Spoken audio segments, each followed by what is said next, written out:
We're calling upon the O'Farrell government to put real-time air pollution monitoring so people in this community can know if there is a future release of toxins into the air that they and their children breathe. We'll be responding after the Brendan O'Reilly inquiry, but I'm glad the opposition's on board with our ideas they've plucked out of a box of our documents.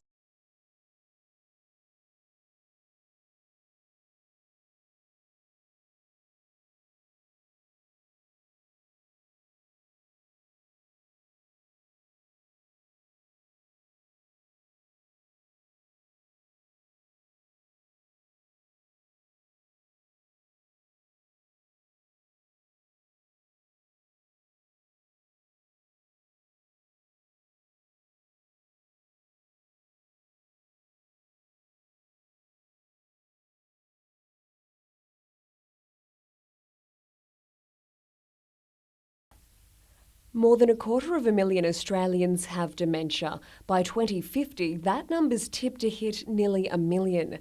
Those over 80 are most likely to be affected, but for some it happens much sooner. My husband was only 51 when he was diagnosed, and 6 years later, from being a quite placid person, he became aggressive. The disease takes an enormous toll on sufferers and their families, with most needing full-time care as the condition progresses. My children were only, 23, 24, and they found it very hard that their father wasn't the same person, particularly in the end.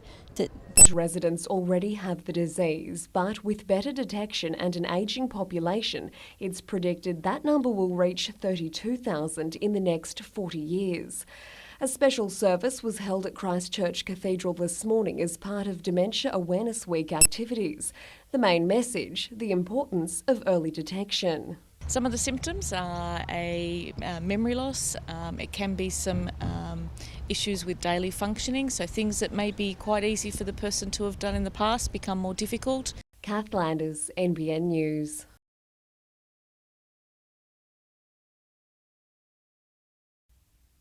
Little has separated Wests and Maitland this season, and the tension was on show right from the kick-off. The Pickers enjoyed the early position and quickly made their mark through Daniel Williams-Metcalf.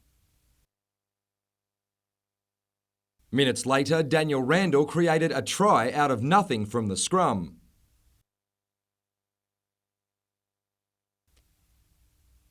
A strong breeze was wreaking havoc on the Rosellas' backs, and Wests simply couldn't build momentum. Maitland took full advantage as Mick Moran teed up Vern Moana Mason. Needing a lift, the Rosellas came close thanks to a cheeky strip by Murray. But the second half was a different story as Wests had the wind in their sails, a length of the field try providing supporters with hope. When prop Mitchell Garbutt spun his way over, the Rosellas had drawn within 6. And with 3 minutes left, Adrian Davis came up with a brilliant individual effort. A charge down deep inside his own half led to a try that tied things up. But then in the second half of extra time, a long-range field goal gave Moran hero status.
More than 2 years and almost $1 million later, the Layman Street fig stalemate remains, and residents aren't the only ones getting fed up with the F word.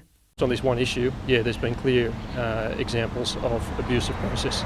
Clearly we've got a stalemate with the Layman Street trees, and that certainly needs to be resolved, and all the parties need to bring goodwill to that resolution. Now Newcastle Council's looking to raise $44 million over the next decade to fund vital infrastructure by increasing rates around 8% a year. But some councillors think that's a bit rich. Before any consideration of a special rate variation, we'd want to be assured that we had community confidence back again. Others feel the fig debacle has already stifled progress for long enough. If you keep doing what you're doing, you keep getting what you're getting, and I don't think anyone in Newcastle is happy with what we've been getting. We need to spend on our infrastructure, and we can't do that within the confines of the current budget. Councillor Shane Connell's now called for a review of the whole fig saga to shed light on how the issue's been allowed to remain unresolved, a move Councillor King supports. I think there's been an orchestrated campaign of division, and a review should uncover exactly where that's come from. Kath Landers, NBN News.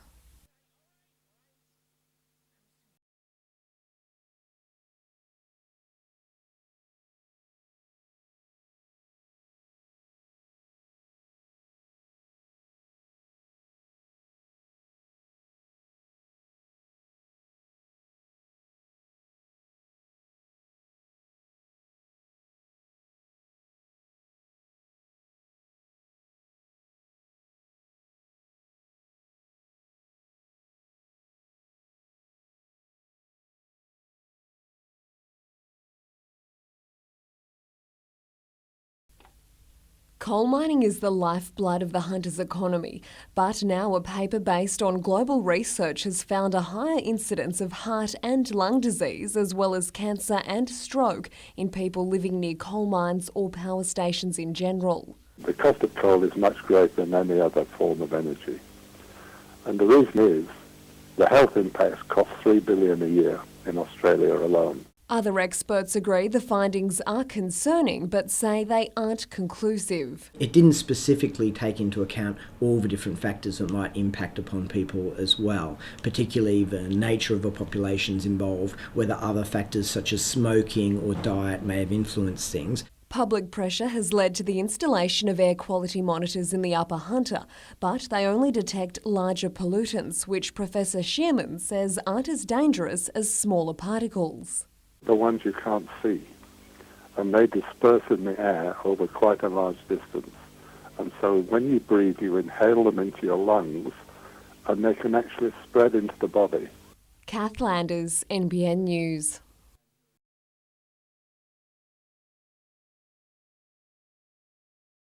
The brain holds many mysteries, especially when it comes to mental illness. Researchers believe they're on the verge of a better understanding with the discovery of genes linked to schizophrenia. So in total we have 7 unequivocally identified regions in the human genome that are now associated with schizophrenia. Professor Rodney Scott is one of 5 researchers from the University of Newcastle who were involved in the international study of some 50,000 participants. The research also confirmed a long theorised genetic connection between schizophrenia and bipolar disorder. There may well be common pathways involved in the etiology or the development of schizophrenia and bipolar disorder. Professor Scott says there's still much more to discover, but now scientists at least know where to look within the human genome for risk factors associated with mental illness. Schizophrenia occurs in 1 in 100 people, bipolar disorder 2 in 100. Researchers hope their work will eventually lead to better, targeted treatments for patients.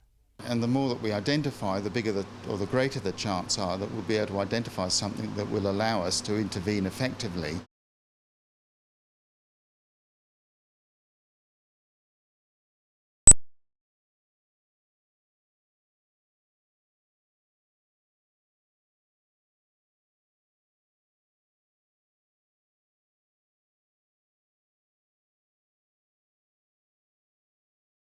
The kids get out shopping, fishing, swimming, do a whole lot of activities, sporting, social.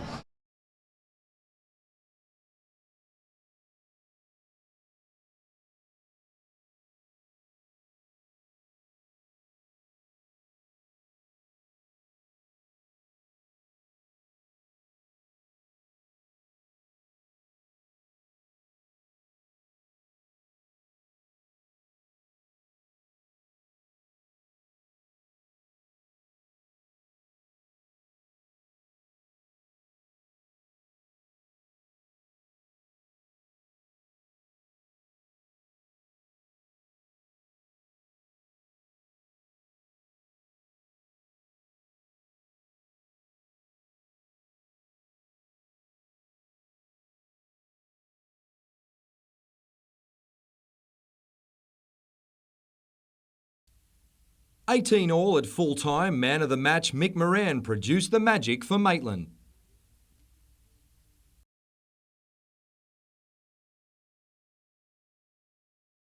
It was a hard kick, but I hit it sweet. I was glad I just had the legs to get over. The halfback is off to Macquarie next season. PJ Ellis is eyeing a move to Central. I'm really proud to have led this, really proud traditional club. It's a great family club, great supporter base. The Rosella's young squad is confident it can go one better in 2012. We couldn't have played any better than what we did. A few little errors cost us, but besides that, it was just crushing that we went down like that, but it's footy. From one party to another.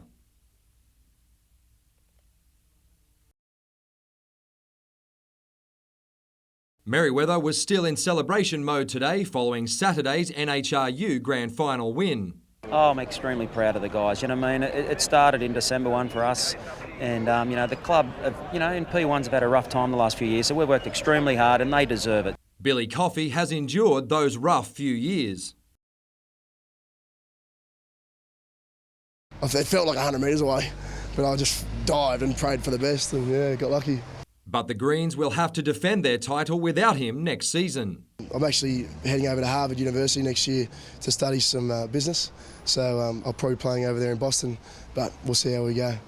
As for the Hawks, the loss may have convinced coach Scott Coleman to stay on. Massive effort from our boys. We've only got 4 guys back from last year's premiership side, so it's outstanding effort and puts us in good stead for next year, hopefully, if they all hang around. Now the burning question, you won a premiership yourself as a player.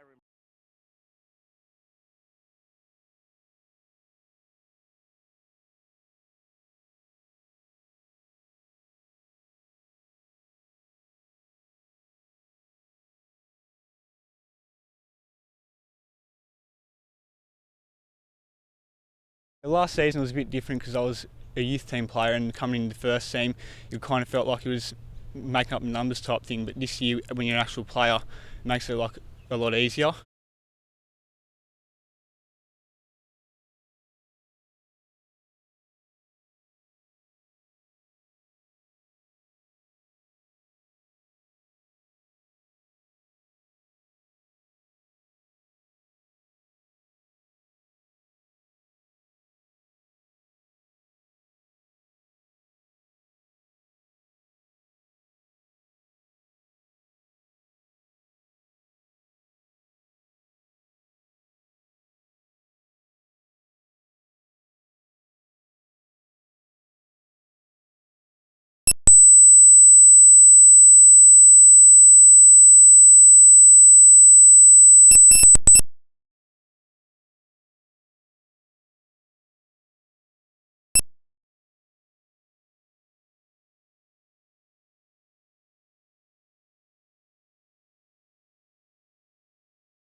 It started as a Year 12 end-of-school activity and just got bigger. 330 staff and students at Bulladella Central School today made time for a world record attempt for the most simultaneous bubblegum bubbles. Which is held at the moment for a school in America at 304 people. So, yeah, we're trying to break that record. The attempt will be seriously scrutinised, with a majority of the participants required to blow and hold a bubble for a set time. The actual trouble, I think, was to hold the 30 seconds. We'll have to check the records and see how we go. Whether they make it or not, today's attempt will linger long in schoolyard folklore. And you can't help thinking that in years to come, more than one student might discover a hardened blob of gum stuck under a desk. Andrew Lobb, NBN News.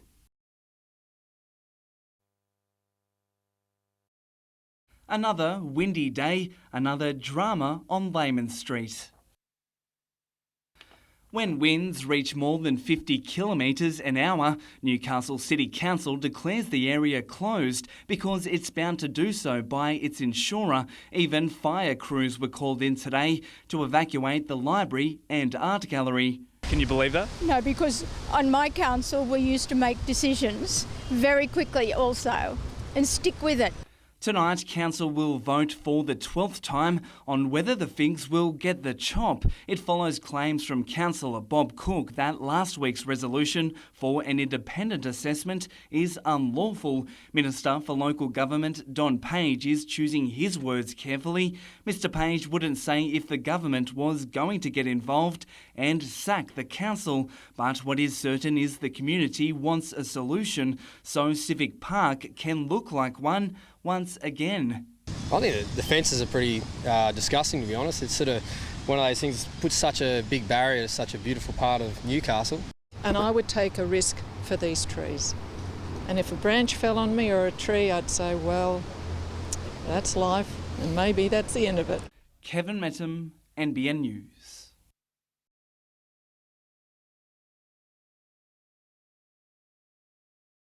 He was heralded as one of Australian football's most prized signatures, Jason Collina agreeing to a 3-year deal to play under dad Branko at the Jets. But before the season has even begun, it's over for the Socceroo, succumbing to an ongoing knee injury. It comes just weeks from one of the most anticipated A-League seasons yet, with the return of fellow Socceroos Harry Kewell and Brett Emerton. The strain of the decision clearly weighed on club bosses. Played that many times for Australia and played overseas, and he was our marquee signing. So it is disappointing for Jason, our fans, and all of us at the club. At one stage, the marquee man was just 48 hours away from being cleared to play for the Jets. But in recent days came confirmation he needs another operation on his troublesome knee. Making matters worse, the club's insurer won't cover the rumoured $800,000 a season deal because it's a pre-existing injury, leaving the club to foot the bill. We're still paying it, and we'll honour that. We're a club that, of course, whatever play comes in, it's something that we will honour. The Jets say their priority will be to get Jason back on the field for the remainder of his 3-year deal. I think there's a situation that he's got unfinished business, and he's still going to be a quality player in the future. Kate Haberfield, NBN News.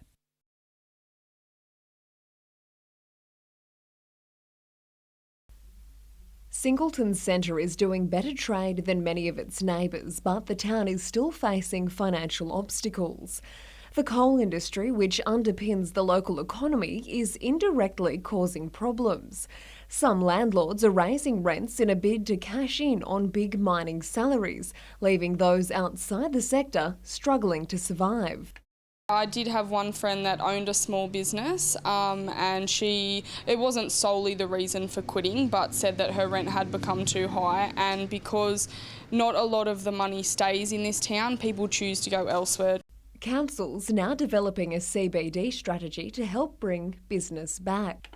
It'd be lovely to see the main street done, but most certainly I wouldn't like to see any parking or anything else taken away. Singleton Mayor Sue Moore, who was re-elected to the position after a hung vote last night, says council's hoping coal companies will contribute to the cost of the revitalisation. Some of the problem with the CBD is encouraging the right type of shops that people want to see, but it's also traffic and parking and congestion. Kath Landers, NBN News.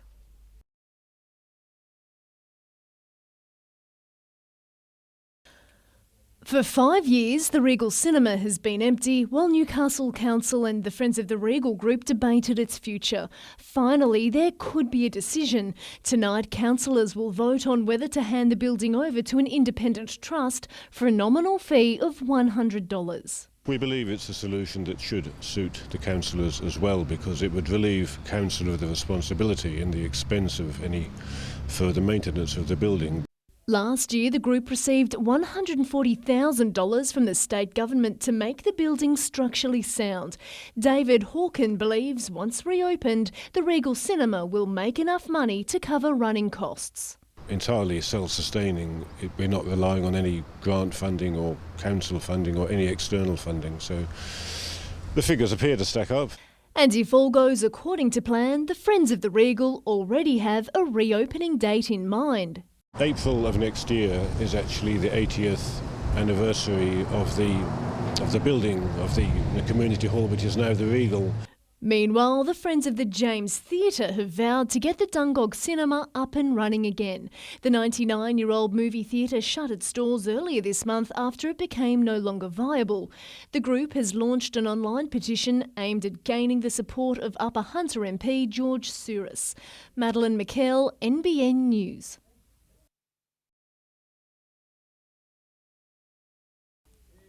It's impossible to avoid coal dust in the Upper Hunter, and many residents claim it's harming their health. You can just see it on the front of the house and on the paths and things every day. The New South Wales government has installed air quality monitors to keep tabs on what residents are breathing. GP Dr Twarnow plans to use this data in a new study he's conducting on local children who are asthmatic. Monitor their lung functioning tests every day and correlate to the dust monitor here in Singleton. The study was prompted by anecdotal evidence from patients that local air quality was causing respiratory problems. But by the time they came to Brainston, their sinus started getting worse and their kid asthma started deteriorate, and they need to use more puffer. So that's make me had to do study to whether it's a real cause or problem or not. Yeah, it does, yeah. And locally it does, yeah. You only got to look today at all around the place. There's a fair bit in the air. Sometimes I find it hard to breathe. Others aren't so sure. No ill health, no. Get a little bit of dust on the house now and then. Washes off all right, but overall don't have any great concern. We need to look at the balance, job creation and the health problem we create. Kath Landers, NBN News.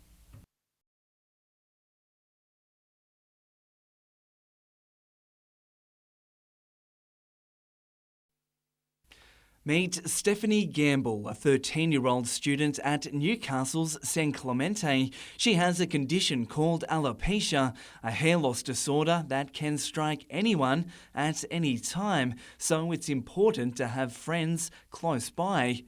She's like the best. Like, we're at the stage where we're like concerned about our bodies and everything, and losing our hair is just going to make it really worse for everything. So with no cure or acceptable treatment on hand, it was time for a different approach. My mother found out that my hat was being pulled off by kids and that I was nervous to come to school. So she said that maybe we could make it aware. And today she did just that, speaking in front of more than 700 of her peers.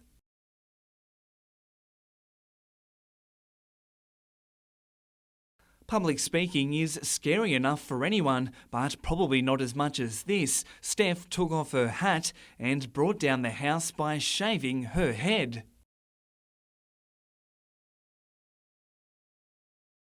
There was only one catch. Steph stipulated that the principal had to brave the shears as well. I don't find myself as an inspiration. I just want to make people aware so that I can make people with alopecia feel confident.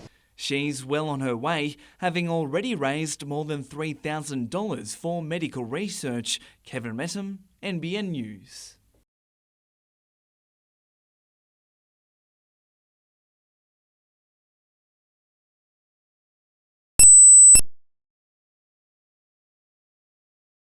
Played that many times for Australia and played overseas, and he was our marquee signing. So it is disappointing for Jace and our fans and all of us at the club.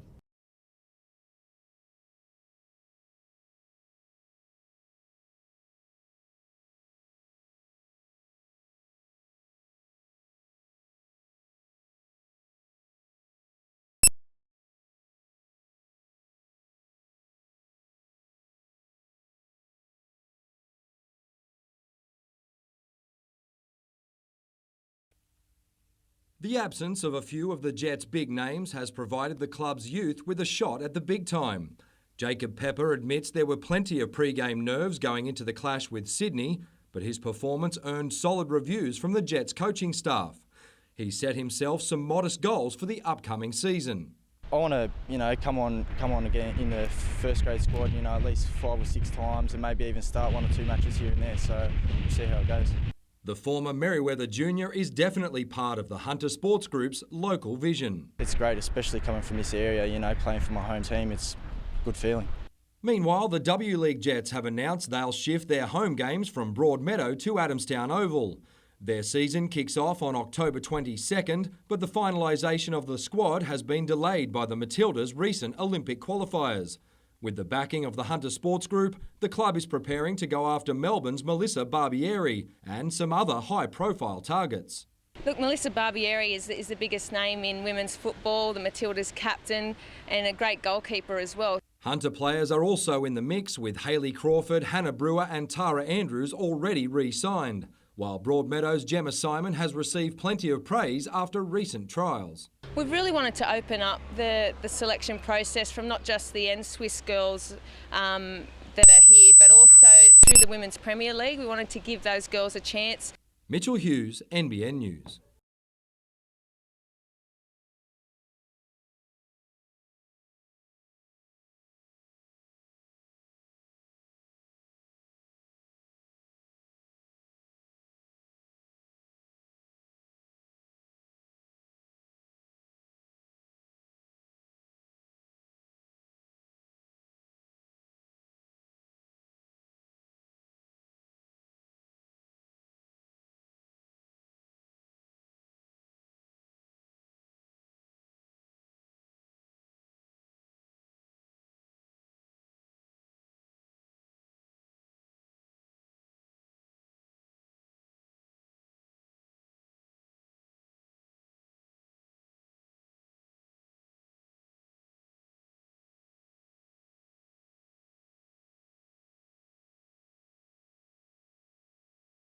It's really a scheme and a group of activities designed to get young people out into the environment and enjoying the environment while doing constructive activities.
In the shadow of Vales Point Power Station, John Robertson arrived to spruik Labor's stance on electricity privatisation.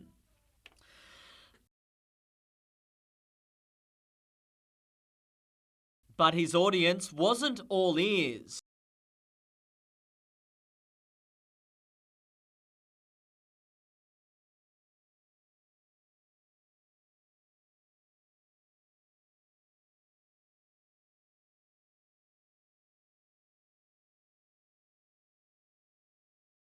The reception wasn't lost on the party's leader.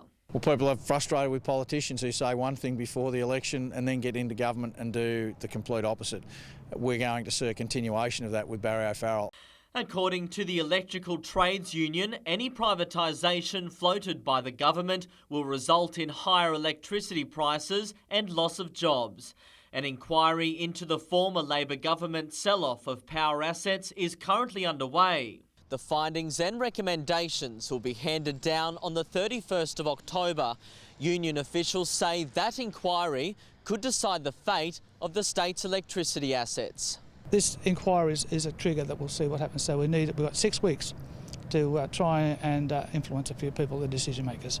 The state government says it's awaiting the findings of the Tamberlin inquiry before making any decision. Tyson Cottrell, NBN News.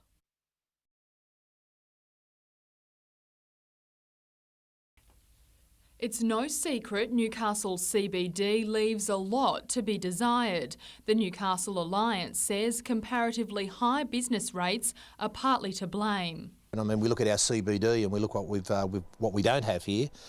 There's no inclination for people who want to come and set their businesses up or do redevelopments.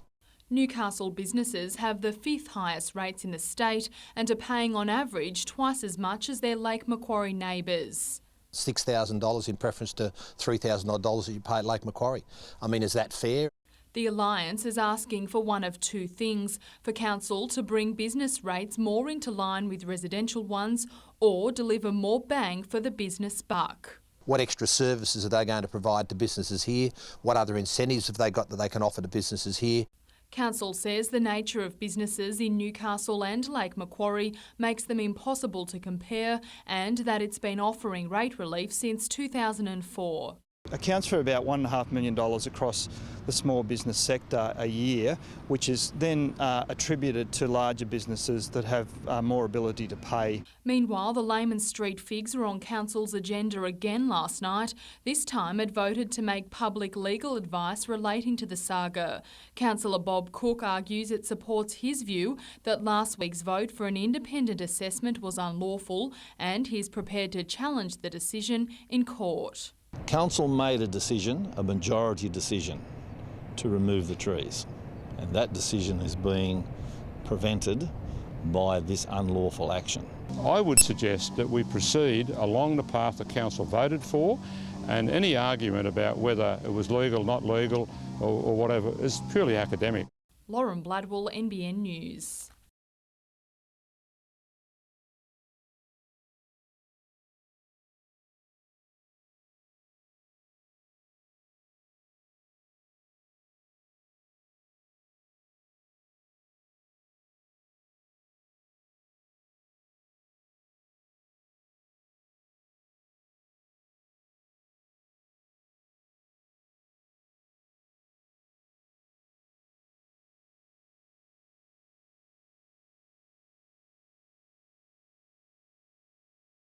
Perhaps this was an ominous sign of things to come. Jason Kalina on crutches at his own signing announcement. 8 months on, the Socceroo was just about to make his comeback from that knee injury, only to be struck down again. Same knee, new problem. It's put an end to his A-League season, but not his career. My aim is to play for Newcastle, keep playing for the Socceroos and just giving back to the club. It's a bit like deja vu for Jets fans. The marquee experiment's been far from successful.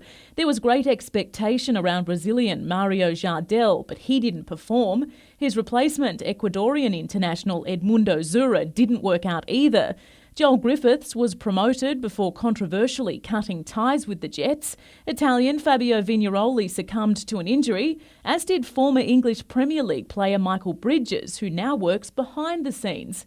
But the Jets are sure Kalina will prove the exception. We've got faith in Jason. We've done the right thing by having him at this club. He's the best player in the last couple of years in the A-League. He's been outstanding, and he still has aspirations to play in the Socceroos. So, we have got something special in Jason. Jason is confident next week's surgery to align his knee will be a success. There's no way that anything's going to stop me from coming back and being at the level I was at before. Kate Haberfield, NBN News.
You may be familiar with surf schools, but this is a little different.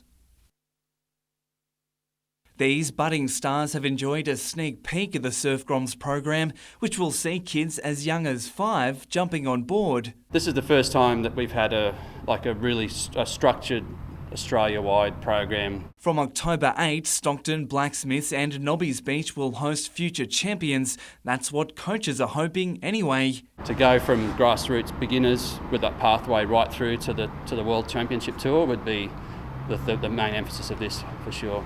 It's definitely a more professional turn for the sport. Having learned his craft during a very different era in the 1960s, 5-time world champion Mark Richards is throwing his support behind the cause. I think it's a really good thing because, as you said, when I was growing up, there was no such thing as getting help with learning to surf. It was something that you just figured out yourself. Kevin Metham, NBN News.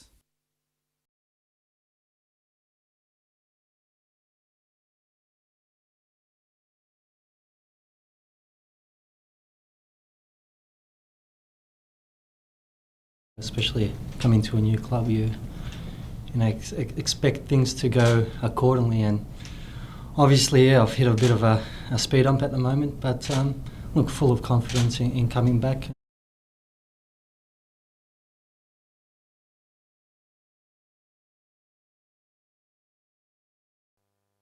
For Tony Jensen and Marty McLean, the decision to return to their old stomping ground was an easy one. Just don't expect the former Falcons to play like they used to. Pretty sure I'll embarrass myself because I can't necessarily run up and down anymore. I'll be trying to. I'm really not looking forward to Sunday morning, to be honest with you. Jensen was a prominent Falcon in the 90s, even bagging the NBL's Most Improved Player award. I look back on my time now with the fondest of memories. McLean feels the same. As a young kid, mate, you're living a dream. You know, when you get to play the sport you love as a profession. 2 teams of former Falcons will take the court at Broadmeadow Basketball Stadium on Saturday, with former Boomer Ben Melmoth also taking part. His brother Adam came up with the idea of a reunion, with all proceeds going to cancer research. It's the cause close to my heart with my dad passing away with cancer 6 years ago. Tip-off is at 7 p.m. Kevin Metham, NBN News.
It's been a long and emotional process for members of the Riley family, and they couldn't hide their feelings when the sentence was handed down today. It's been a really good decision for us today, and we can maybe put this in the past and try and put the puzzle back together again and move on and get our lives back together again. Jay Riley was lured to a remote area of Seahampton on the 14th of December 2009 for what he thought was a drug deal. Adam John Thompson had other ideas. He intended to rob Mr Riley and arrived at the scene with a loaded firearm and 2 rounds of ammunition. The gun was fired, killing the 28-year-old. Thompson then stole 2 bags of drugs and about $2,000 cash from the victim's wallet before dumping the body in swampland, where it remained undiscovered for 5 months. Throughout court proceedings, Thompson claimed Mr Riley had lunged at him, he panicked and the gun discharged. But during sentencing, Justice Stephen Rothman remarked he wasn't satisfied Mr Riley was killed in that way, but also believed the killing was not an intended or planned result. Justice Rothman said he took into consideration that this crime was in the mid-range of seriousness for murder, that Thompson suffers a range of psychological syndromes and had pleaded guilty at the first available opportunity. Mr Thompson showed no emotion, not letting his gaze fall on his victim's family. He will be eligible for parole in May 2024. Kate Haberfield, NBN News.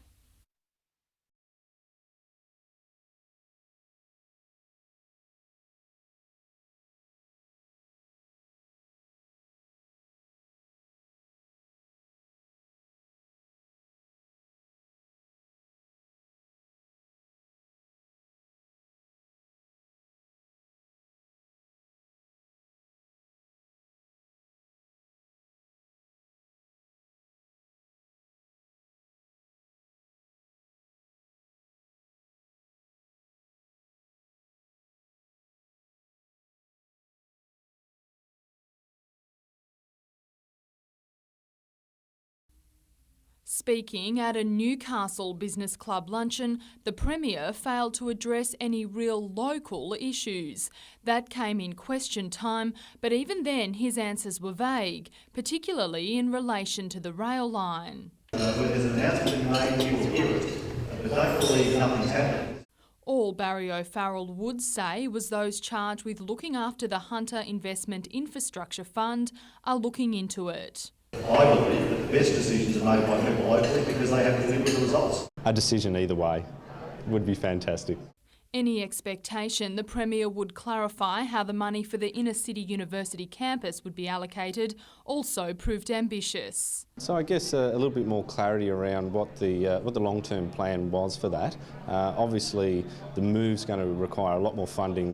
Earlier, Mr O'Farrell made a surprise visit to Stockton, his first since the Orica chemical leak. He later said he empathises with the plight of residents and didn't make the trip public for fear the media would shift its focus. Lauren Bladwell, NBN News.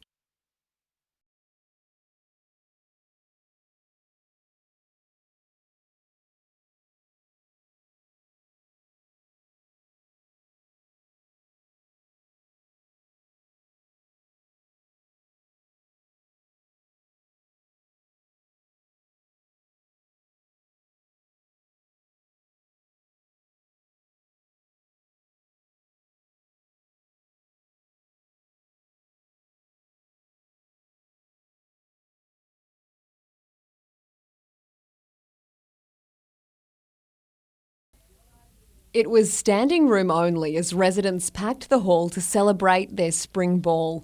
Months of hard work finally paid off as dulcet tones and the sound of tapping toes filled the air. The residents have been working on it for now about 8 months, doing different crafts and fishes, and I think they're all over fish.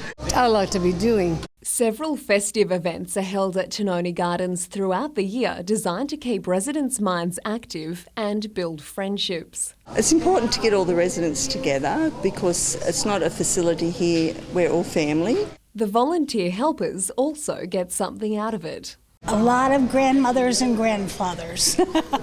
I don't have any, so this is my other family. The annual ball has been a huge hit, and it appears the motivation for attending hasn't changed since high school. Oh, well, I sat on a fellow's knee for the first time in years. Just being with all the people and having a good time, join in. I used to like going to balls in my younger days. Some spun a slow square dance while others left it to the professionals.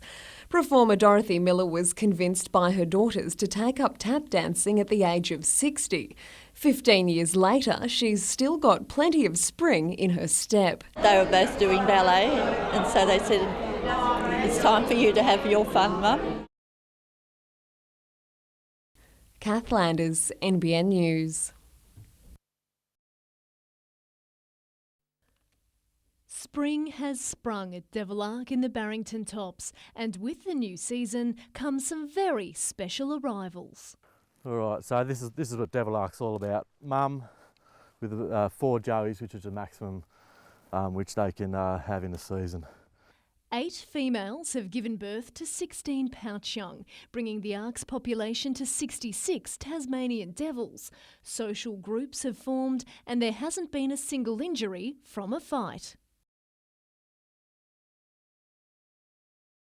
The devils, young and old, are absolutely thriving. Very talkative animal, very vocal animal.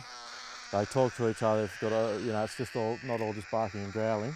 Even the Ark's founder has been surprised by the success of the project's first breeding season.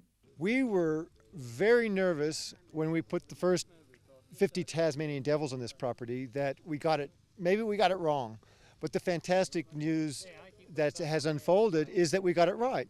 Yesterday, the state government pledged $600,000 to the Ark over 4 years and launched the next step of the project. A new fundraising effort called Fences for Devils. This is going to allow us to double the population that we have now and see us through for the next 2 years. Deadly facial tumour disease is expected to decimate Tasmania's wild population within the next 10 years. Eventually, the project aims to breed 1,000 devils here. So the whole idea of Devil Ark is to create an insurance population for an eventual re-release back into the wild of Tasmania. If you've been touched by the extraordinary efforts being made to save one of Australia's iconic species from extinction, you can now get directly involved by sponsoring one of these little guys, like 6-month-old Tinker here. It allows people to follow the progress of their devil, to give it a name, and cover all the costs of keeping that devil for a year. The program is expected to run for at least 30 years and see many generations of Tassie devils born. We think we're exactly on the right track and the future is looking very bright for the Tasmanian devil. Madeline McKell, NBN News.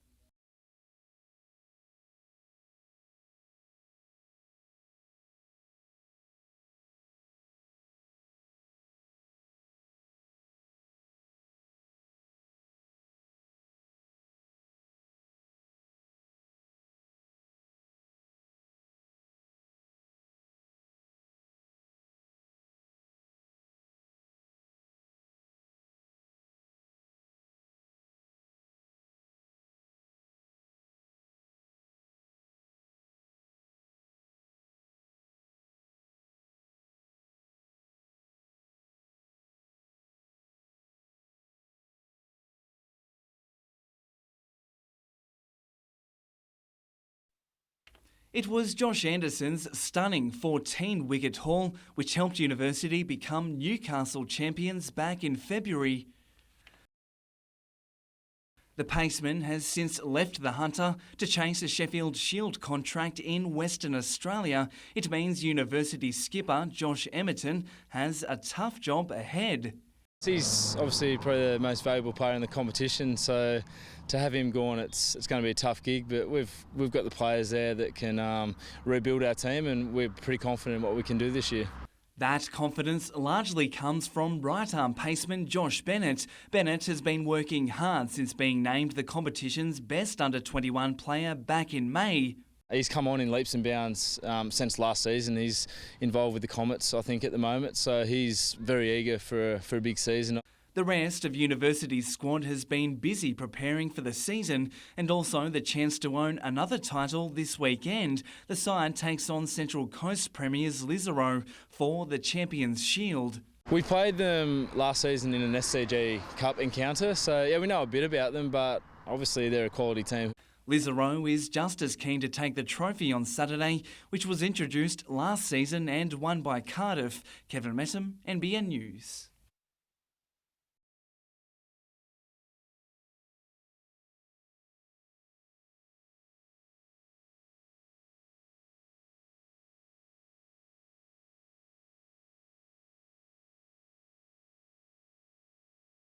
It was lovely riding into Newcastle. I told the boys and girls back the road a bit there was going to be a nor'easter here to greet us, and it greeted us really well, and it was just lovely. Traffic were bipping their horns and being friendly, which was good as well.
Spring has sprung at Devilark in the Barrington Tops, and with the new season comes some very special arrivals. All right, so this is what Devilark's all about. Mum with 4 joeys, which is the maximum which they can have in a season. 8 females have given birth to 16 pouch young, bringing the Ark's population to 66 Tasmanian devils. Social groups have formed and there hasn't been a single injury from a fight. The devils, young and old, are absolutely thriving. Very talkative animal, very vocal animal. They talk to each other. It's got it's just not all just barking and growling. Even the Ark's founder has been surprised by the success of the project's first breeding season. We were very nervous when we put the first 50 Tasmanian devils on this property that maybe we got it wrong. But the fantastic news that has unfolded is that we got it right. Yesterday, the state government pledged $600,000 to the Ark over 4 years and launched the next step of the project. A new fundraising effort called Fences for Devils. This is going to allow us to double the population that we have now and see us through for the next 2 years. Deadly facial tumour disease is expected to decimate Tasmania's wild population within the next 10 years. Eventually, the project aims to breed 1,000 devils here. So the whole idea of Devilark is to create an insurance population for an eventual re-release back into the wild of Tasmania. If you've been touched by the extraordinary efforts being made to save one of Australia's iconic species from extinction, you can now get directly involved by sponsoring one of these little guys, like 6-month-old Tinker here. It allows people to follow the progress of their devil, to give it a name, and cover all the costs of keeping that devil for a year. The program is expected to run for at least 30 years and see many generations of Tassie devils born. We think we're exactly on the right track, and the future is looking very bright for the Tasmanian devil. Madeline McKell, NBN News.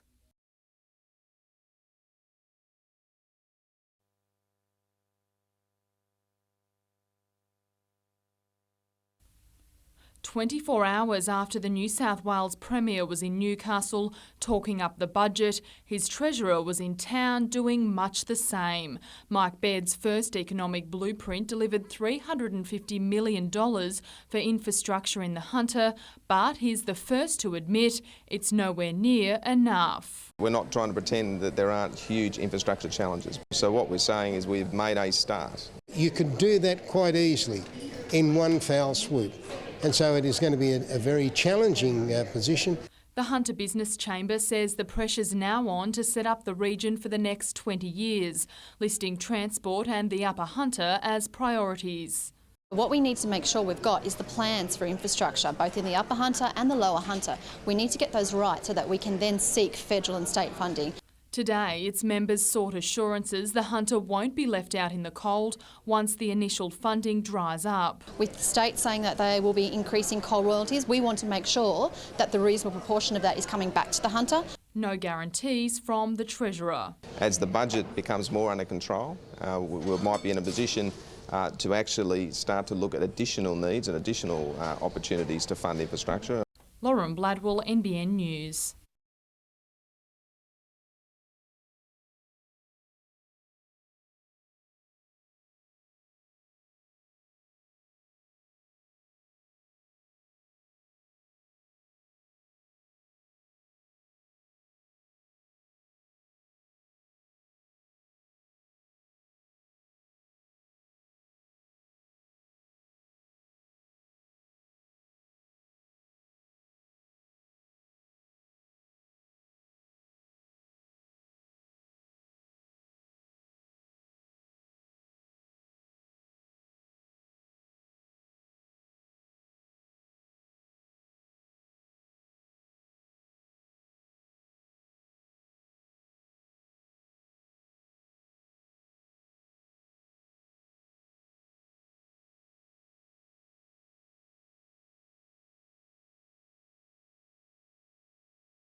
It was very much a case of the old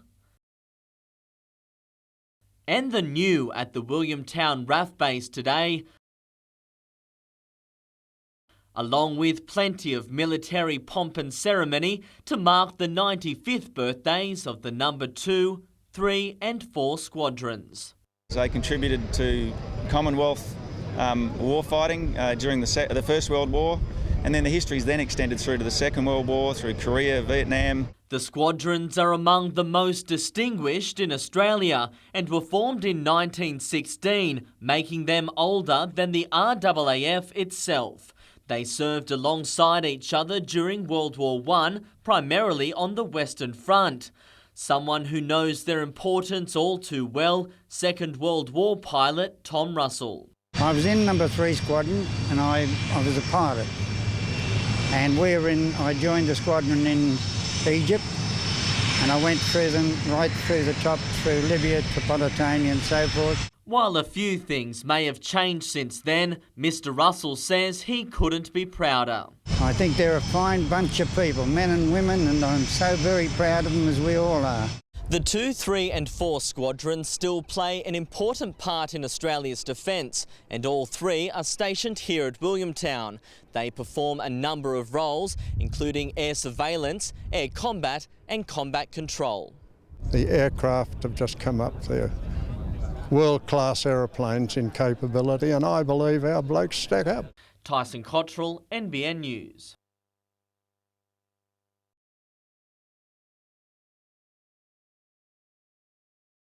It's official. Branko Kalina has put his faith in Job Wheelhouse to captain the Jets for the season ahead. Yeah, earlier on in the week we had a bit of a chat and the captaincy wasn't really mentioned, but more responsibility was. It was a bit of a surprise, but one that I won't take for granted. Wheelhouse is best known for scoring one of the great A-League goals of all time in 2009. Since then, he's been hampered by injury and illness. Last season, he found consistency, but it was his leading role in the recent trial win against Western that sealed the deal. I've been here a long time, and it's a great honour to finally captain your home team. And yeah, it's something that I dreamt about when I was younger, but wasn't sure whether it'd ever happen. It won't be an easy job considering the side has just lost Jason Kalina for the season. Yeah, it's going to be disappointing, definitely, but he hasn't taken part in any of the pre-season games, so I guess if there is a positive in the scenario that we haven't sort of had him. At a sponsorship announcement today, forward Ryan Griffiths agreed. with Jason and all the things that are going on at the moment about what's happening and all the rumours and things like that, it's not really affecting the boys at all. Griffiths is out for this weekend's trial against the NBN State League Select side due to a hamstring tear. He'll be back for the A-League season opener and could be joined later in the year by Michael Bridges. Possibly, we haven't explored that yet. You know, he's fit and healthy, and he's enjoying coaching, and again we'll just see what the how the year unfolds, and we'll take it from there. Kevin Messam, NBN News.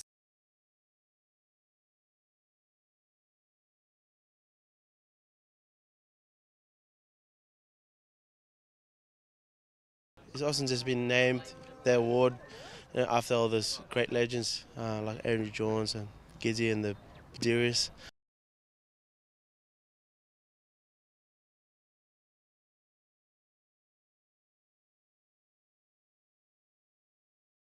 It'd be awesome just playing alongside all those best players in our game. So I'm really looking forward to it, and hopefully just keep my fingers crossed.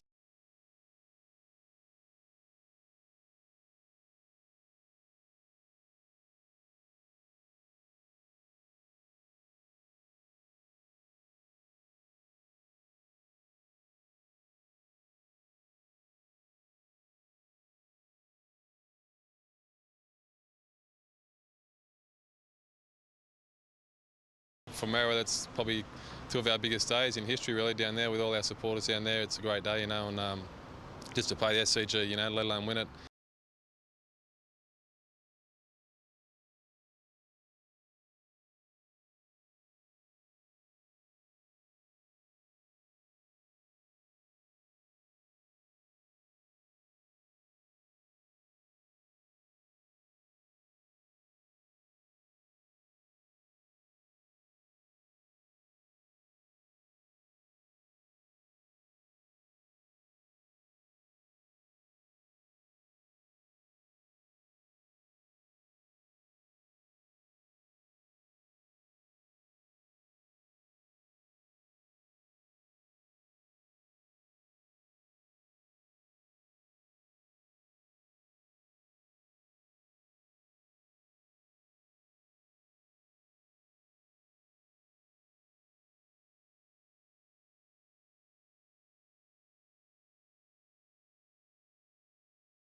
My concern is to represent the needs of the community, which is about coal dust monitoring, coal dust management, and also freight in and out of the town. So I just want to ensure that wherever we go with coal, and as we expand the port's capacity, that the community is looked after.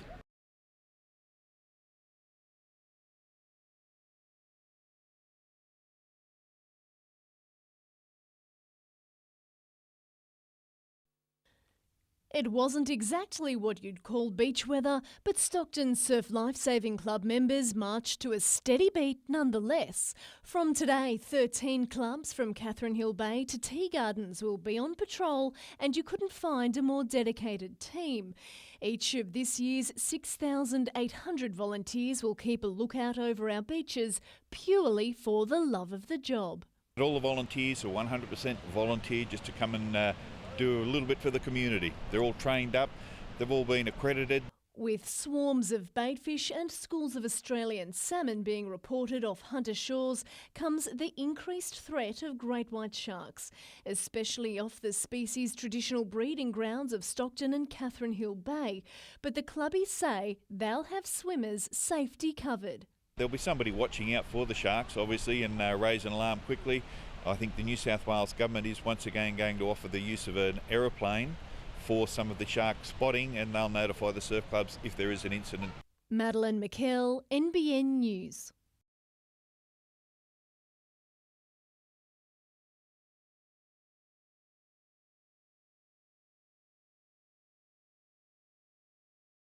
We've got about in excess of 200 and they're still coming in the door.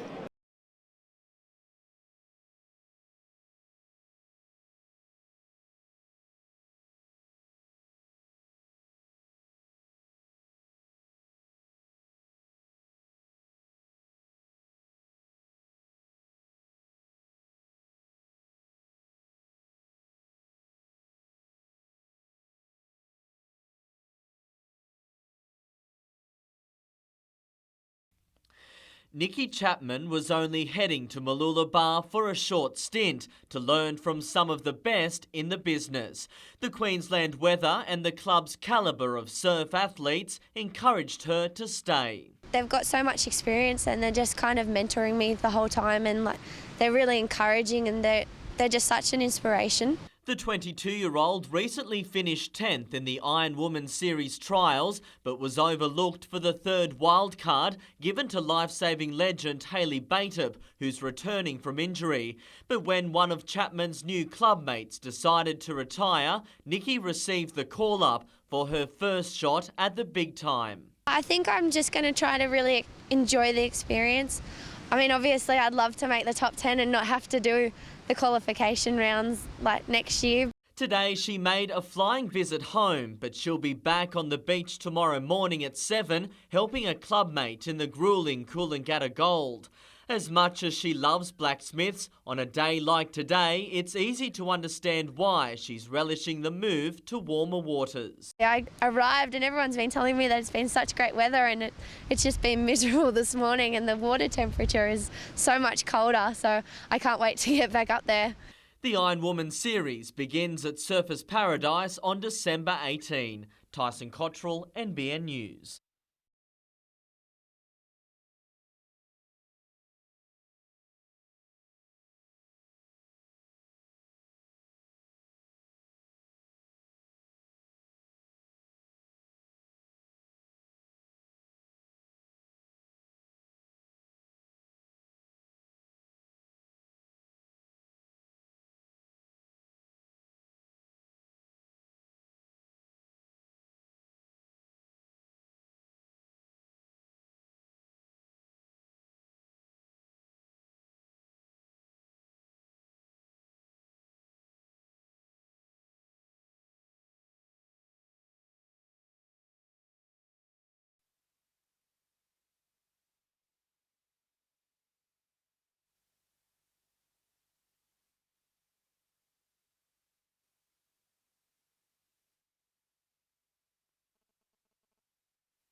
The storm season officially begins on Saturday, but the effects of Mother Nature are already being felt across the Hunter and Central Coast.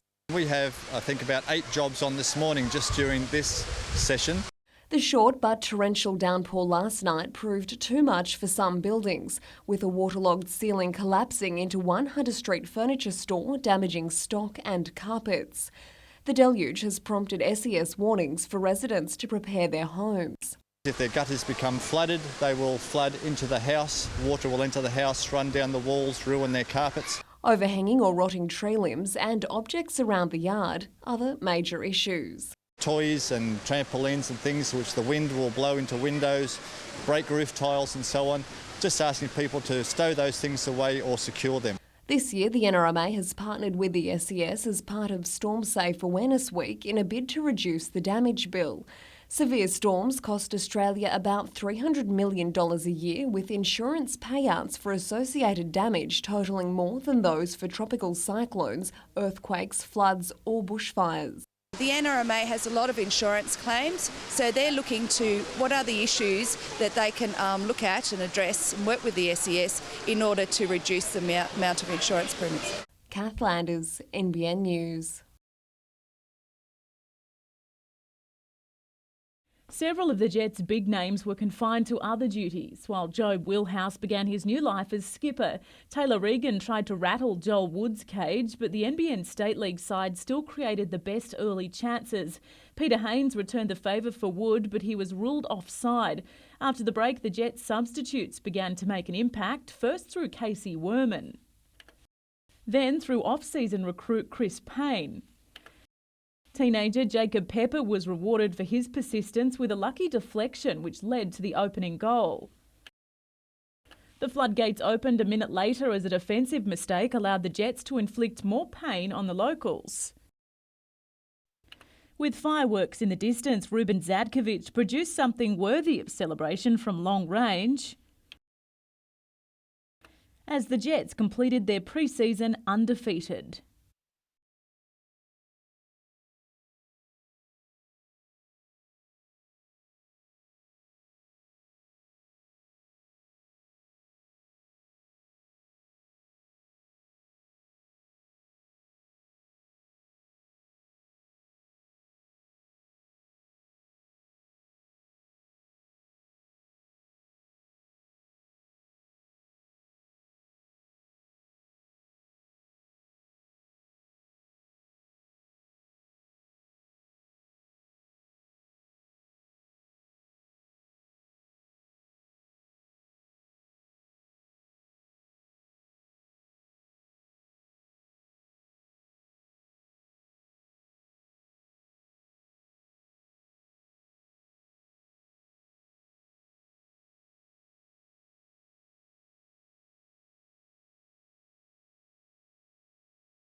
In the quiet suburb of Stanford Merthyr, the concerns of residents have been forced to take a back seat. Despite plenty of protests, they've lost the fight to keep Stanford Road the only northern way in or out of the village. We've got to use the main road, and if there are any accidents blocking John Renshaw Drive, we're stuck in Stanford Merthyr.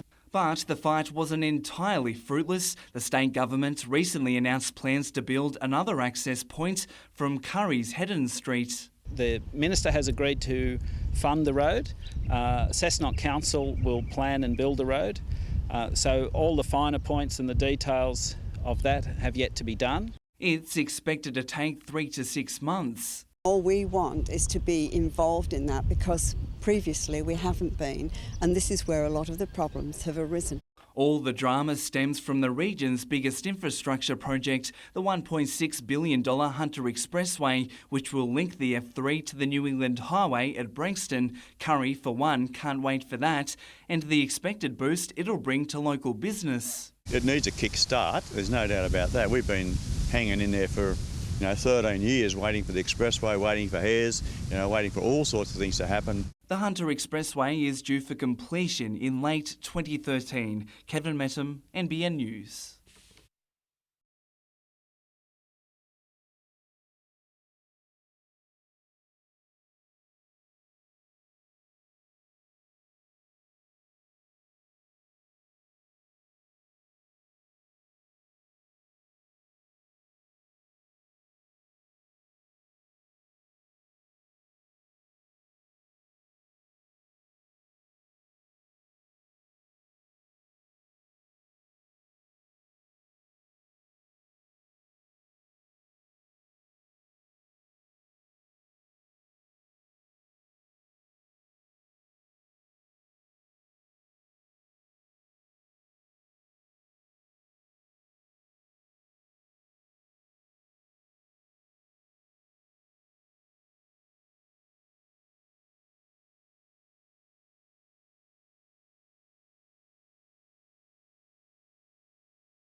There's no shrimp on the barbie or bingles on the beach, but Port Stephens Tourism hopes its latest campaign will prove just as memorable.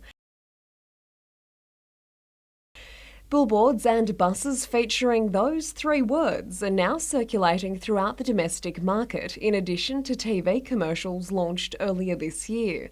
The main target of the campaign is the domestic market, predominantly Sydney and regional New South Wales. But with the airport here, we're also looking at Victoria, Melbourne and South East Queensland. Domestic tourism really is the region's lifeblood, accounting for 90% of the $400 million industry. The port's proximity to other major centres and Newcastle Airport are among the selling points. It's not too far from the Central Coast, and we've just come for a couple of days. It's actually our 30th wedding anniversary today. We're from Melbourne, so we thought we'd come here for better weather, only to find it's 15 degrees and 22 in Melbourne. Newcastle Airport's now looking to reinstate direct flights between here and New Zealand to help boost local tourism. Management's now investigating what customs and immigration facilities are required to make it happen. Advertising campaigns arguably live or die by their slogans, so Port Stephens Tourism's hoping it's onto a hit, not a miss. And PS I love you is Port Stephens I love you. To the rest of the population, it's a little bit more cryptic than that, and the whole intent was that they look at it and try and figure it out, and in that process they're discovering about Port Stephens. Kath Landers, NBN News.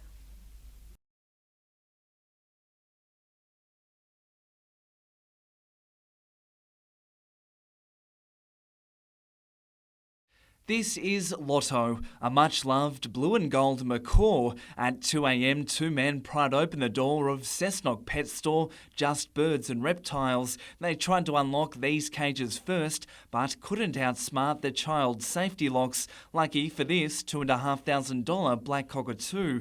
But they persevered with Lotto's cage, and the theft has left its owner very worried.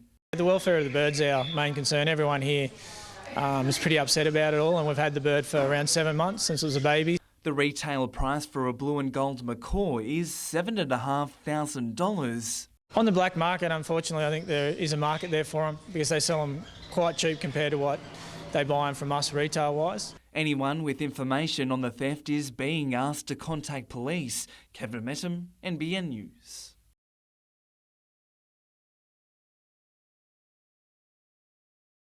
A damaged Achilles tendon brought Dentola's season to a halt, but a knee injury suffered in 2009 also contributed to his retirement. And it's just an ongoing battle to get on the park each week.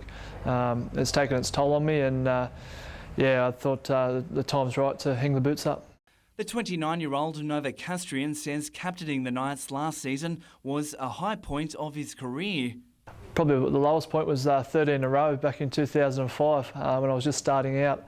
That was a long period, but the breakthrough win against Penrith, that's a highlight as well. It was like we won a grand final after winning that game. The dedicated clubman has already given something back, using his injury recovery time to lift the spirits of kids from camp quality.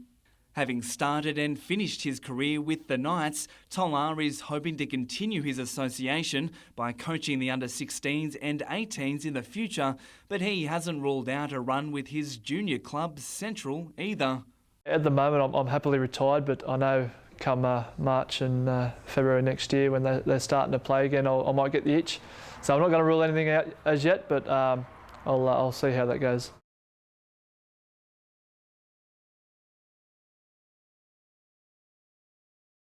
Ryan Griffiths has made it clear he's keen to show Jets fans his full potential. Thankfully, the hamstring injury he picked up against Sydney is now behind him. When I did it, I was a little bit shocked, and I hadn't had anything like that happen to me before, so yeah, it was a bit scary.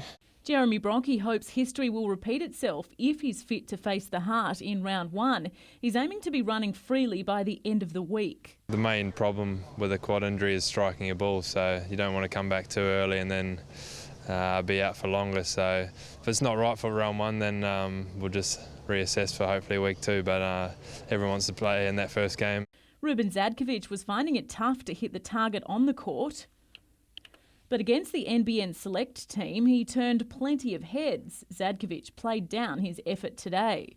It's important to not get too carried away with our pre-season. It's obviously been solid and the games have been very positive. The playing group says it's moved on from the news of Jason Kalina's season-ending surgery and believe he's still a positive influence. All the boys are supporting him through that, and we had a great side before we had him, and we would have had a better side with him, but we'll still be a great side without him. Compared to the first time that I stepped into this team, it's changed dramatically. I'd say 50% improvement since last year.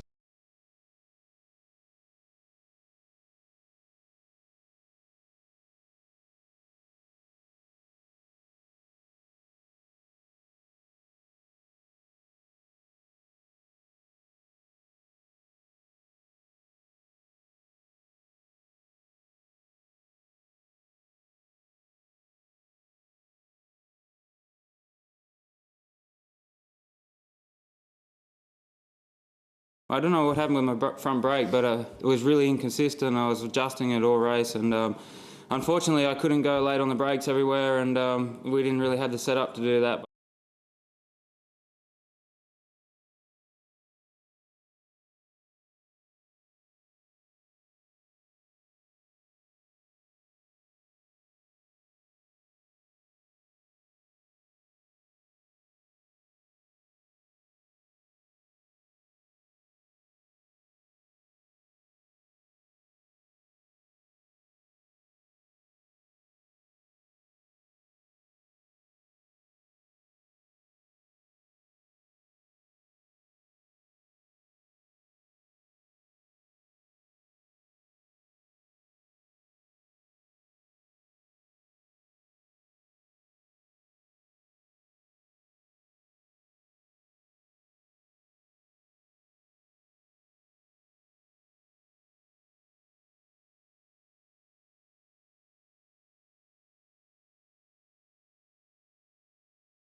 Having a punt at the pokies could soon be a lot trickier than this. Federal Independent Andrew Wilkie is proposing a law which would force gamblers to get a licence before they can play the pokies to try and stop problem gambling. This is the worst kind of threat that we have faced, and this is why we are fighting so strongly to save ourselves. Clubs New South Wales say the law will cost them a 40% drop of revenue, with social gamblers already refusing to join any such register. The organisation is now launching an advertising campaign against the proposed legislation. We need to do more to help problem gamblers, but the Gillard government's proposed laws, which will require all poker machine players to get a licence, won't work. If the reforms come into play, every single one of these machines will either have to be replaced or retrofitted. And that'll cost the Hexham Bowling Club alone $1.2 million. That's money this and many other clubs don't have.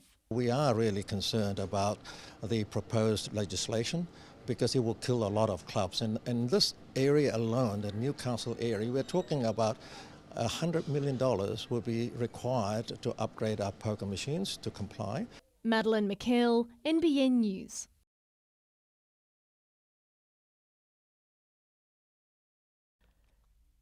There's a dogfight brewing in Windella. Ross and Honecker Chipperfield want to build a boarding kennel and cattery for 42 dogs and 40 cats on their 106-acre property after losing much of their retirement fund in the global financial crisis. We're very, very independent type of people. We really don't want to go on the pension. We just want to remain independent and support ourselves. But their proposal has got their neighbours and a few Maitland City councillors barking mad. We had a petition with 754 signatures against it, 170 written submissions against it. There was only one for it. Residents are worried about increased traffic as well as the noise and smell of the place. It's in the wrong place. It's in a residential area, even though it's zoned semi-rural. But the Chipperfields say they've conducted a traffic study and have had the kennel designed by an acoustic engineer so their neighbours needn't worry. They also say they've become the victim of bullies. The people in the estate have been stirred up by a few and they have become a little bit hysterical about the whole thing. Maitland City councillors will vote on the issue later tonight. Madeline McKell, NBN News.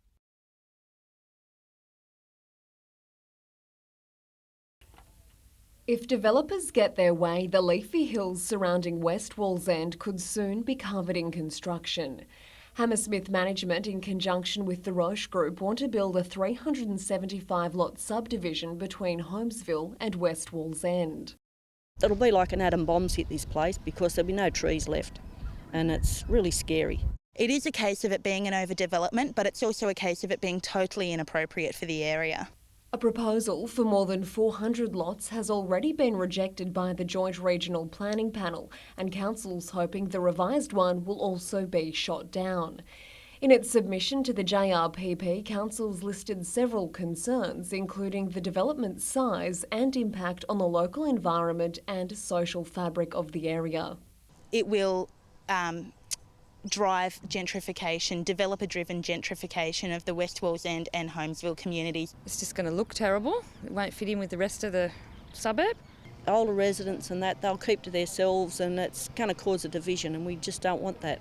The land was given residential zoning in the 80s and efforts to have it returned to conservation land have so far failed.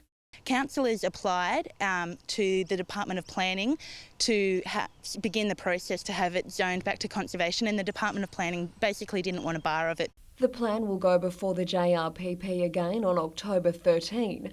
The developers could not be reached for comment today. Kath Landers, NBN News.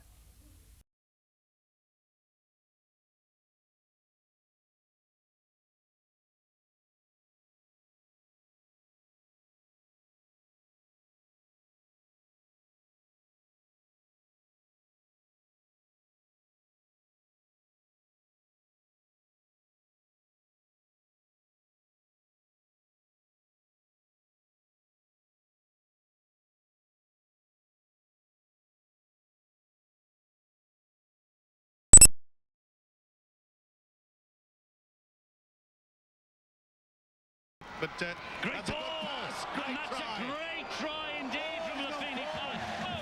Oh no, how on earth is Forward pass. Well, how's she got shots out there? And it's come forward from the short side to Waraki, and that is Ben Jones-Bishop. Good run from dummy half from Adiras. Having a difficult job to put these Leeds runners down at the moment, the Giants. And not only that, they're pinpoint.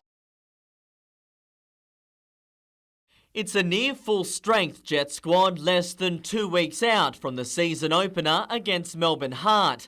There's just 2 exceptions. Ryan Griffiths and Jeremy Brock are the most serious. Brock in particular, he hasn't played since 7th of September. Coach Branko Kalina will also be using tomorrow's trial to decide who'll fill the vacancy following Jason Kalina's departure. We've had a number of players playing in that position in the pre-season. Marco's probably played most games in that role, and the other one is Ali Abbas. Marko Jesic is fresh off a return from Ollie Roo's duties. I've been playing there the last 5-6 games and scored about 6-7 goals, so it's been good. You know, I've actually enjoyed playing there in that position, so you know, fingers crossed if I keep doing the way I'm going, hopefully first game comes around the season I'll be starting there. Another decision to be made, who'll score the keeper's gloves for round 1. Both Matthew Nash and Ben Kennedy have been extremely well. I mean, they boast a very good record of only conceding 2 goals between them in 11 games. That decision is expected to be made in the coming days. Tyson Cottrell, NBN News.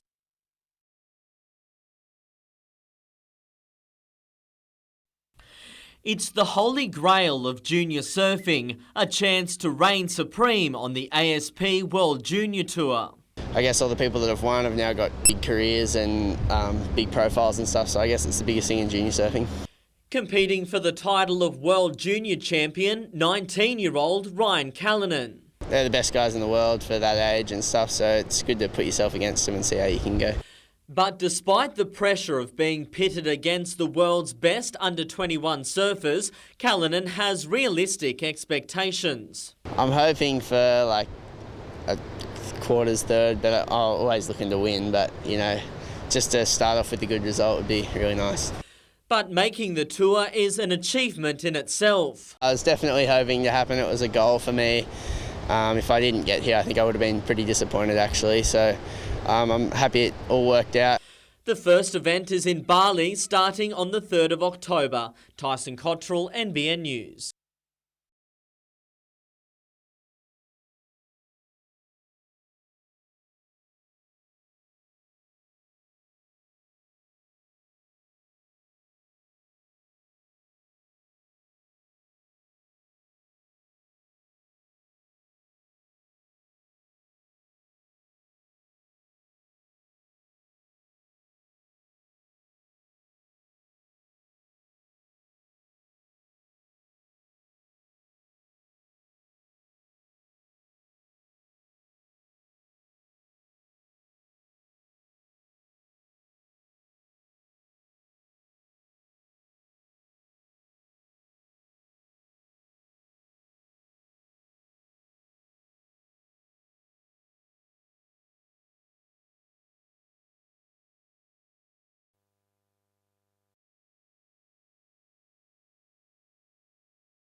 Arriving at Maitland Court, David Turner and Tony Guest were remorseful. You do the crime, you do the time, mate. What have you learned? Have you learned anything? I did, yeah. Yeah, not to do it again. Sorry I've done it. And ready to learn their fate. I'll just let the judge decide. That's all you can do. What are you expecting to come out of today? Oh, probably a big fine. Big fine or community service, something like that. But Magistrate Sharon Cruz thought otherwise.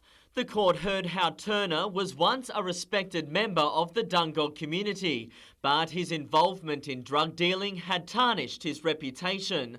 Despite being regarded as a minor player, he was sentenced to 6 months in jail. His partner and the self-proclaimed ringleader, Tony Guest, faced 42 charges. She claimed she did the majority of dealings to help repay Turner for taking her and her 2 children into his home. In sentencing Ms Guest, Magistrate Sharon Cruz said her dealings were performed out of greed rather than need, and the only appropriate punishment is jail. She was sentenced to a minimum of 6 months behind bars and will be eligible for parole on the same date as Turner. Their neighbour, Lynette Farrell, received 2 6-month suspended sentences. Tyson Cottrell, NBN News.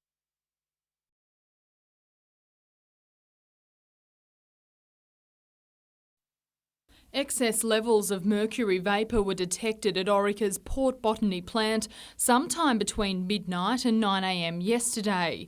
Authorities and the community were notified a few hours later, not 72, as was the case with the chemical leak at Stockton. At least those things happened this time. The opposition argues that's because the emission was detected by an air monitor adjacent to the Sydney site. Air quality monitors provide immediate information when something goes wrong. We saw that yesterday in Botany. But the Environment Minister says the government won't be rushing into any decision. I think there is a case for around the Kooragang area, but we'll be putting a package together that is measured, a good response, and after the O'Reilly report. It's due to be handed to the Premier on Friday, but the technology, which costs $300,000 a year, is unfunded. The last government removed air quality monitoring in their mini-budget. Investigations are still underway in relation to the Stockton leak. The Office of Environment and Heritage says there's a strong possibility it will end up taking legal action. Lauren Bladwell, NBN News.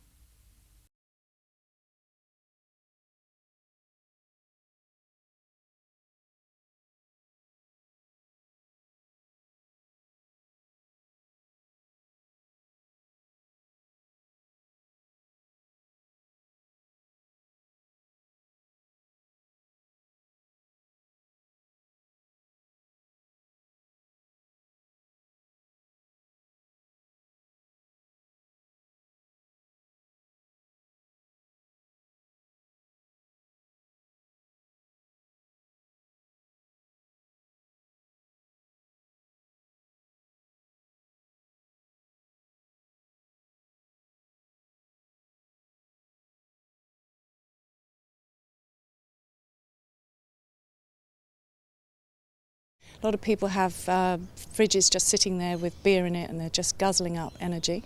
And you can actually save up to $265 a year if you give up your fridge to fridge buyback.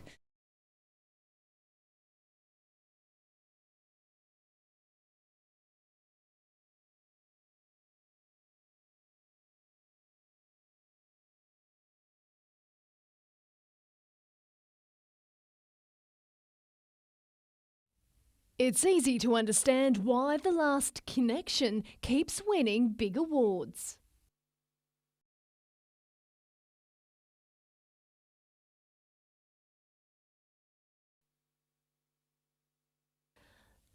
Last night, the Newcastle group performed at the prestigious Deadly Awards, but says it never expected to collect the sought-after Single and Band of the Year gongs.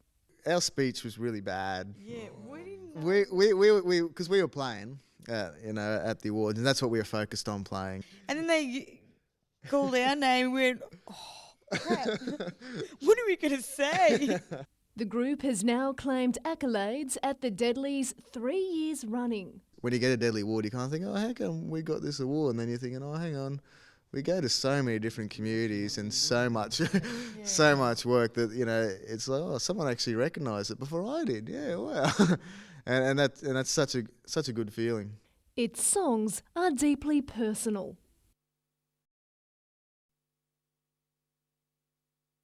And serve a deeper purpose than entertainment. We're really about passing down knowledge through music and and making sure people learn from our mistakes and and other mistakes and kind of thing, and just teaching through music. Madeline McKell, NBN News.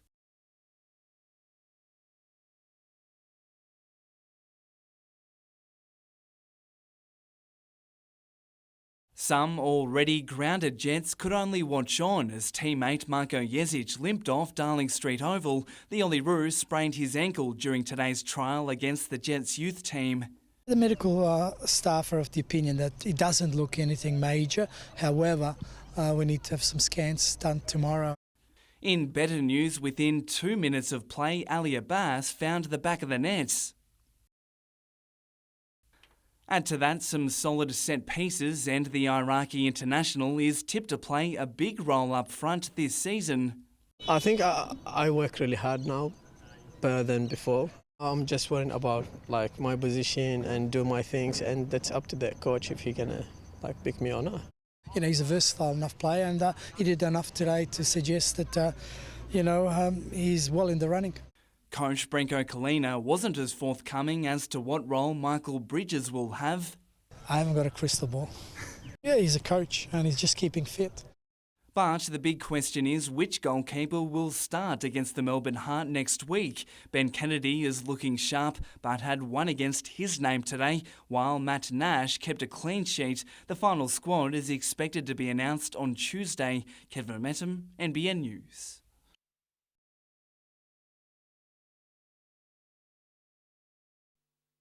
In just over a month, the Broadmeadow Magic women's side has gone from the grand final to nothing. For the coach, it's an all too familiar scenario.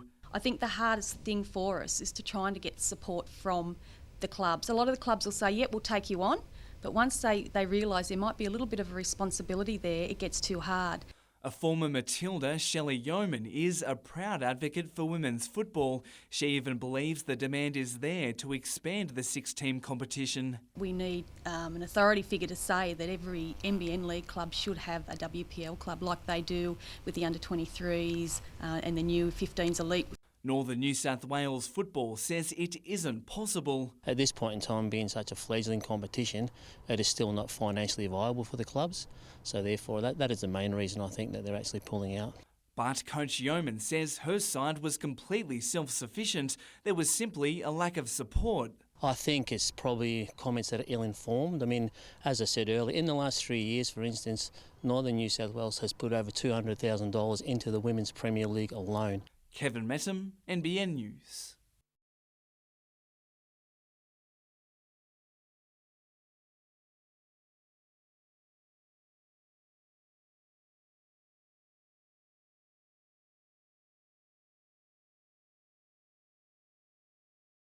It's a day of meeting between the police and the community on different terms that is not of tragedy or law enforcement.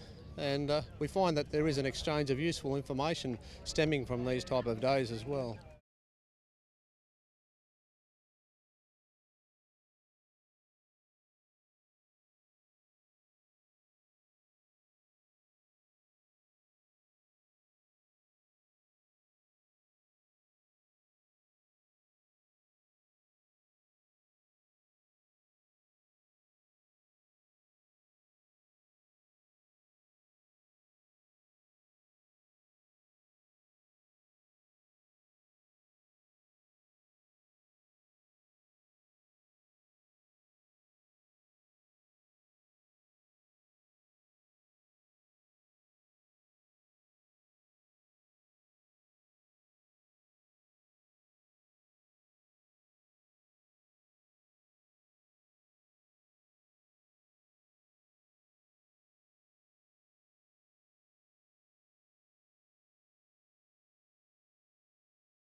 wasn't a warm welcome for the Health Minister, ambushed by a disgruntled former patient at Maitland Hospital as she arrived for a meet and greet with senior staff.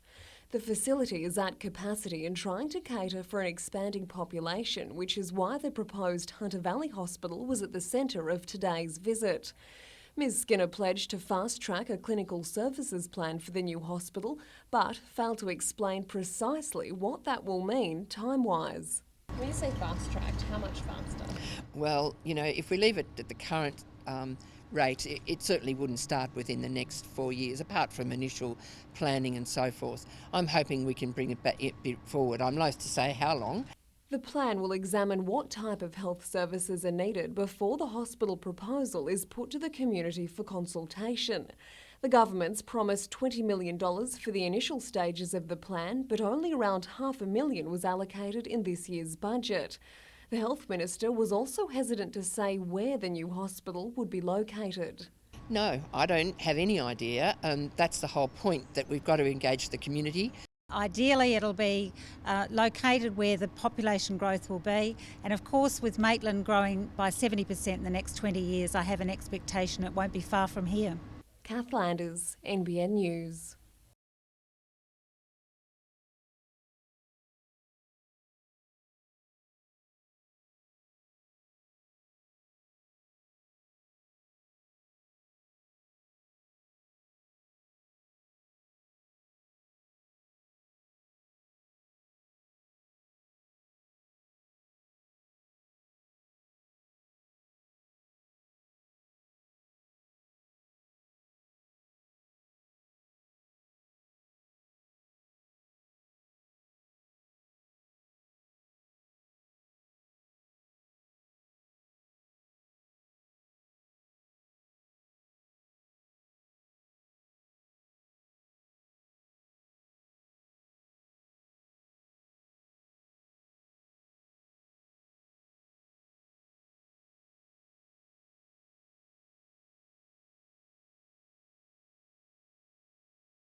Floodgates were installed across Ironbark Creek in the 1970s to increase the productivity of local grazing land. But what seemed like a good idea at the time turned out to be disastrous for biodiversity. It changed the habitat. It changed it from a salt brackish water habitat to a freshwater habitat. It obviously drained the swamps itself, so there was a lot more dry land. After decades of paperwork and negotiations with the Department of Planning, the local Catchment Management Authority was finally given the go-ahead to begin opening the floodgates across the Hunter River. The first was opened in 2008. Today, another 3 were lifted. The rehabilitation work is already having a positive effect, with tidal flows breathing new life into the internationally recognised wetlands. Now there's probably about 200 or 300 hectares that have begun to be inundated. We've started to see mangroves come back where they'd been dying previously.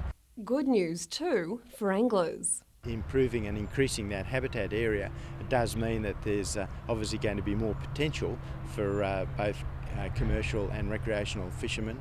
No guarantees, of course, in being able to catch a fish. Kath Landers, NBN News.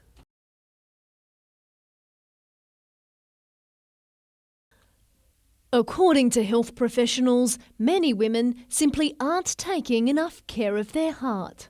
We tend to assume that heart disease is a male disease, but it's very much a female disease. Lots of women in Australia have heart attacks and strokes and heart failure, and all of those things have a significant preventable component to them. Specialists today used World Heart Day to spread the word that around 90% of heart disease risk factors are preventable through exercise and having a healthy diet.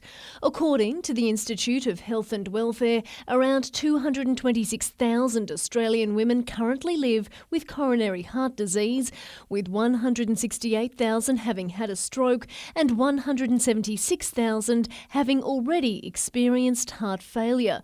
But experts fear many more may not know they have an unhealthy heart. One of the problems is that there aren't many warning signs before something disastrous happens, like a major heart attack. And that's why it's very important that people are screened. And the chances of suffering from heart trouble are higher for those living in the Hunter. It's a little bit more of a problem in the Hunter, probably because of a higher proportion of risk factors like cigarette smoking. Madeline McKell, NBN News.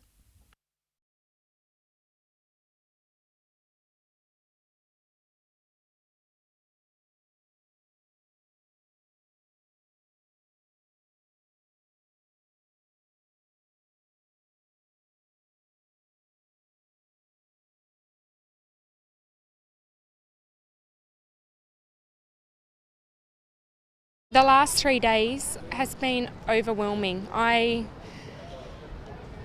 just sat back and I'd never expected it to come to something as big as this, and our family is truly touched.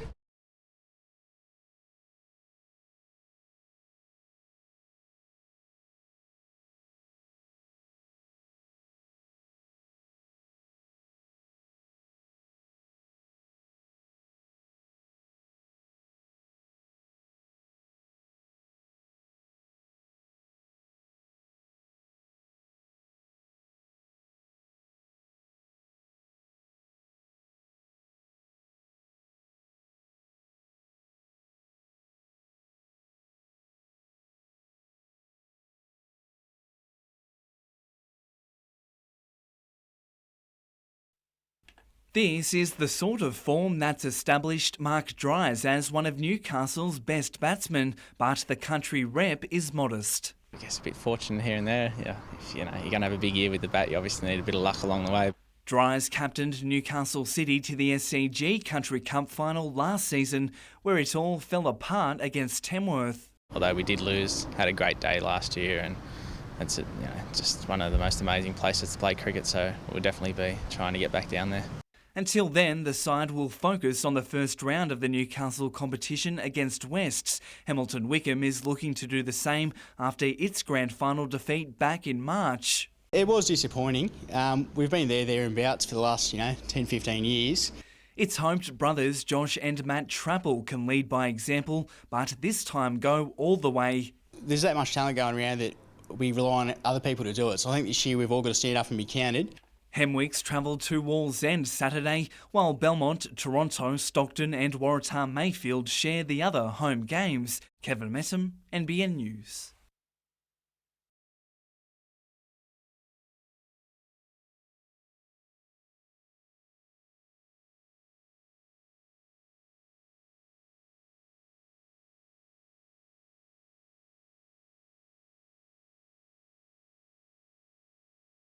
I'm feeling good, so like I said, it'd just be a matter of getting some more game time under my belt.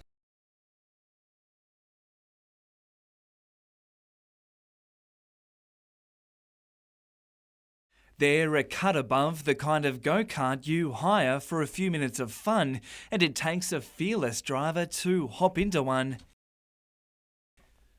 Sprint karts can reach speeds of more than 140 kilometres an hour, and when you're sitting just centimetres above the ground, it's a unique thrill, maybe too much of one when you end up in the rough. Is it a growing sport?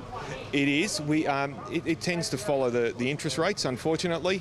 A sprint kart can set you back $5,000, and if you're really serious, 3 times that. But it's not about money for Newcastle's Nathan Sinclair. I think it starts off to be a hobby and then it becomes a passion. 3 years ago, Sinclair came away with a state title, and despite breaking his foot 2 months ago, he's now after his second. Just the adrenaline, I think. I've been doing it since I've been 8, so it's sort of been part of my life. Another driver to watch is Sydney's Matthew Waters, a national champion across multiple classes. Hard work, preparation, it's all about preparation and being organised, that's the main thing. But, you've got to give it a go when you're out there and not hold back. He certainly gave it his all at practice this morning. Qualifying at the Cameron Park circuit starts tomorrow. Kevin Messam, NBN News.